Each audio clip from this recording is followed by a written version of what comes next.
Hey everybody, welcome back. James here again with you, and today I want to give you part 2 of the top 5 air gun and pellet manufacturers secrets don't want you to know for accuracy, so stay tuned with me. So just to go over part 1, I covered how to find the barrel twist, the pellet weight for the barrel twist, the head size, barrel tuning, and sealing of your air gun.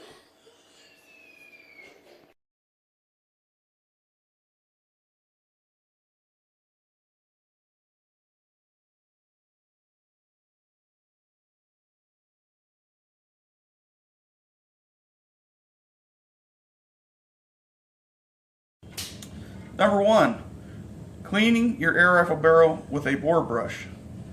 Truth be told, when shooting lead projectiles in a rifle barrel, due to the friction of the lead metal and steel barrel rifling in the atmosphere air, lead oxides are created, collect, and stay in the barrel because of thermal stability. For example, a pellet going above 750 feet per second will start leading immediately. So unless you scrub the lead access out of the barrel's lands and grooves, it suffers with accuracy and precision downrange.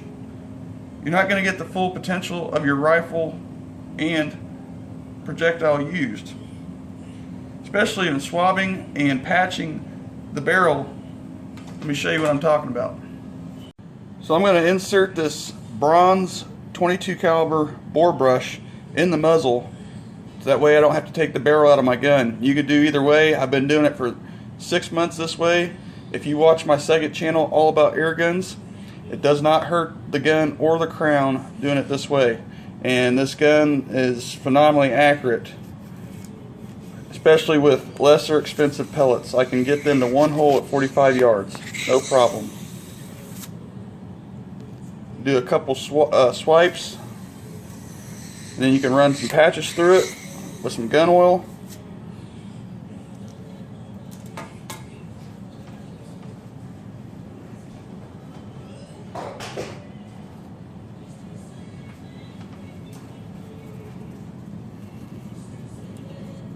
Get all that stuff broken loose.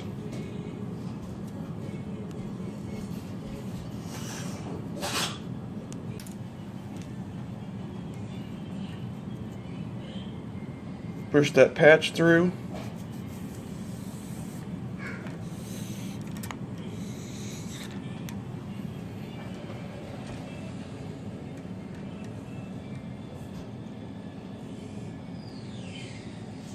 And it should be pretty clean if the barrel is clean. If not, you may have to run a couple more patches through it. That black stuff is the lead coming off the barrel. It's actually oxidized lead on the barrel.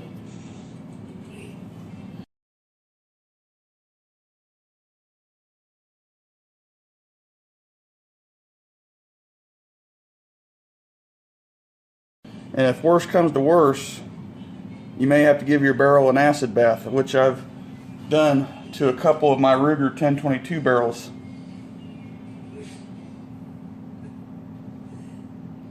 And they're spotless.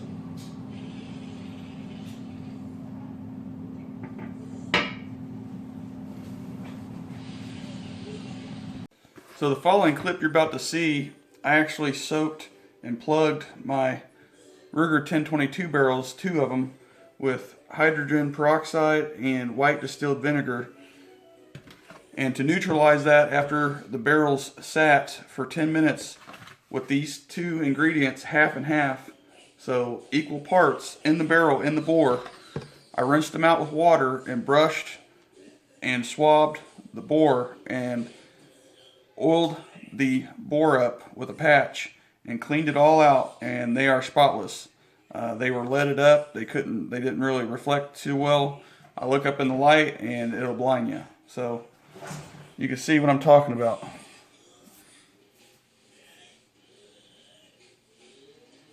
Look up in a light and that'll blind you. So check out this clip of the acid bath for 10 minutes. Equal parts hydrogen peroxide, white distilled vinegar. and plugged the barrel and let it sit in there for 10 minutes.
So number 2 here, I want to show you how to properly lube your pellets, because technically when you open brand new tin of pellets like this on the right here, they're already oxidized somewhat, and I have my treated pellets over here.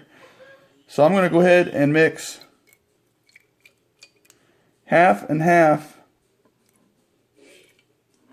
of light distilled vinegar to hydrogen peroxide, making a peracetic acid, just to show you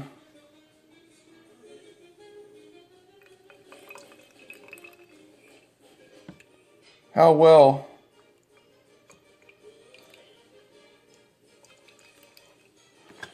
the treated pellets work versus the regular pellets that are untreated that you just buy from the store. You can see a difference there.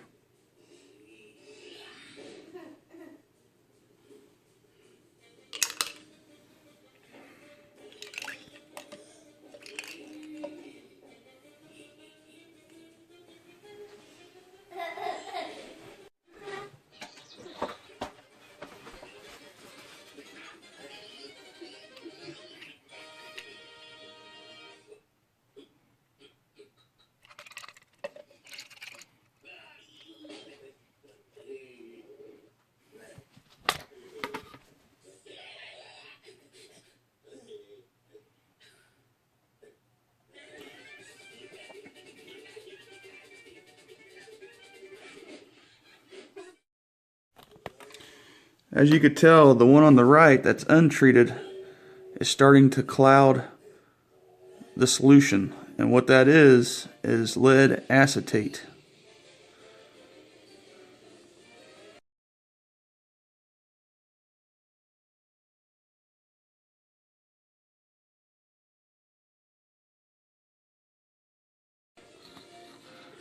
The one on the left here that has been treated is still holding on. It's not deteriorating, not taking in any acid. So let me show you how I did this.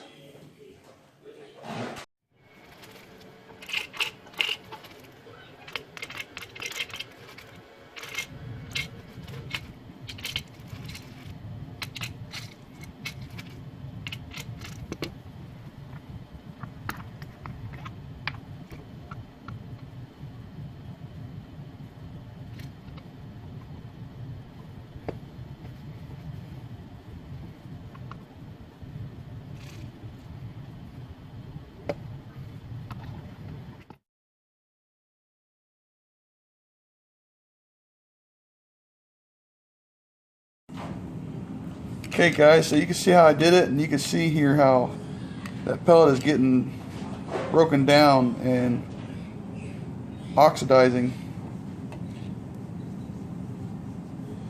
So here is what I've been using so far, and the reason why this stuff works so good is because the main ingredient here, kerosene. And if you don't know, kerosene prevents oxidation. And this stuff, I've been shooting with this stuff here lately, and by far the best pellet lube I've ever used.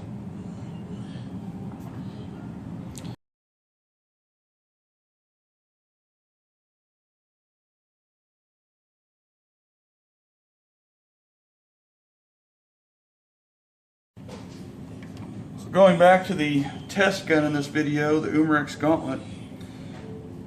If you don't know already, this barrel is choked from 5.5 to 5.4 millimeters at about the last 2 to 3 inches of the barrel. So come to find out, through some of my extensive testing, I've had this gun for over a year, been shooting it a lot. Come to find out, pointed pellets, or I should say pellets that have a drive band, which is like the first contact point on the pellet itself in the barrel, the thickness matters. And I have found that these pellets, pointed pellets, for some odd reason, shoot the best when lubed out of this gun, out of all pellets I've ever tried. And that just goes to show, just like in the Umarex 25 caliber. Now, I don't have that gun, but what I can say is, if they're going by the exact twist as the 22, guys were shooting the Predator Polymag, which actually matched my twist rate chart that I posted last summer on All About Air Guns, for one, and number two, the drive band, or the first contact point on those pellets, is real thin compared to a dome pellet.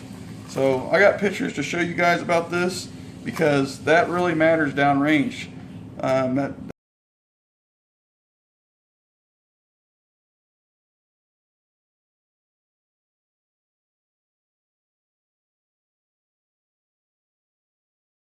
That really contributes to a lot of things: accuracy, precision, consistency.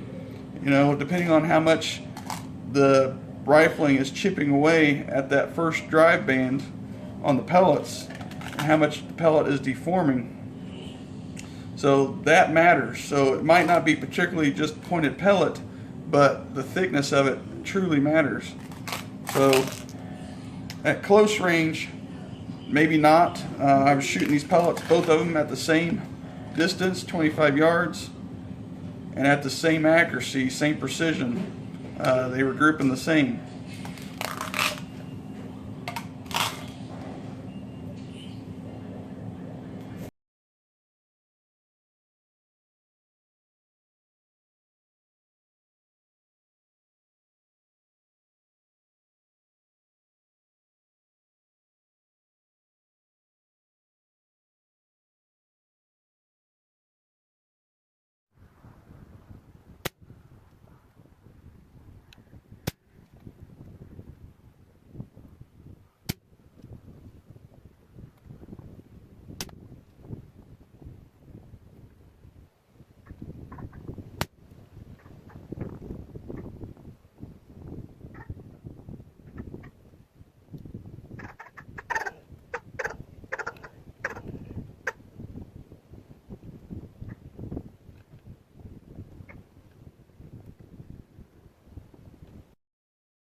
Number 4.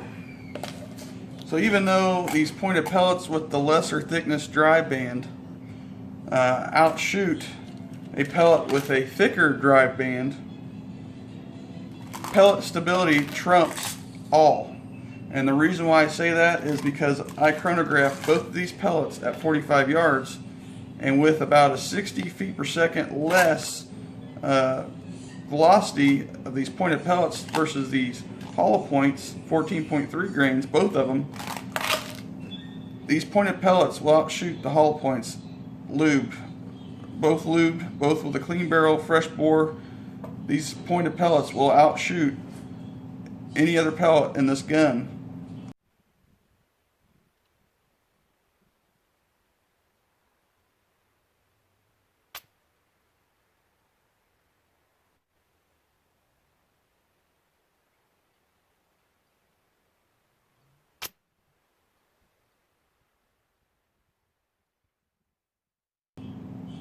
At 45 yards and even at 100, I've grouped these pellets less than an inch, actually 3/4 of an inch at 100 yards, 5 shots with these pellets, just playing around.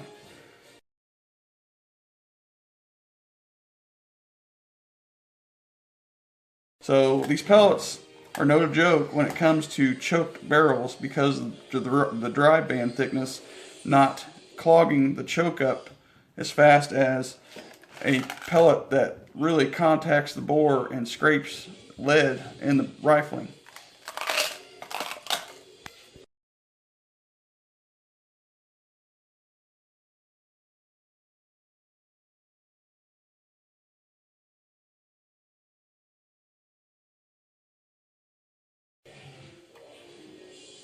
So even with the fresh bore, clean barrel, lubed pellets, everything, you will eventually have to clean your bore again. And it's just the nature of the beast, because of the friction of the metals. Even though you lubed them, you have a clean bore, everything you've already done, you know, it's going to happen. And that's just, like I said, the nature of the beast. I actually shot the Crosman hollow points to stretch it out, to see how far I can go, to see how many I can get to group up without anything changing. Now, I know the wind was blowing, my target was swaying a little bit, but I would safely say, with a fresh, clean bore, lube pellets, everything, I can get about 15 good shots out of these, and they group at 25 yards. I mean, minute of squirrel easily, less than 1/4 of an inch for 5-shot groups. So that's pretty good. So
alrighty, everybody. Well, I hope you enjoyed this video. I think it's probably one of the best airgun videos I've ever put out there. But again, you know, if you want more airgun videos, please visit the second channel called All About Airguns. I just wanted to do a follow-up on this channel to that video. Like I said, you're not going to know about this. You're not going to hear about this, really. I mean, you really got to get deep down and do some research like I have, and some homework to figure this stuff out. Because, like I said, I shoot all the time, and pretty much everything that I've learned, I either read and then test it and to see if it works for me, and if it doesn't, like I said, the only reason I figured this out was because I wanted to try it, for one. Number two, kerosene being a oxide preventer. So there you go. So again, I appreciate you guys watching. I hope you get something from this video. We'll see you on the next one, guys.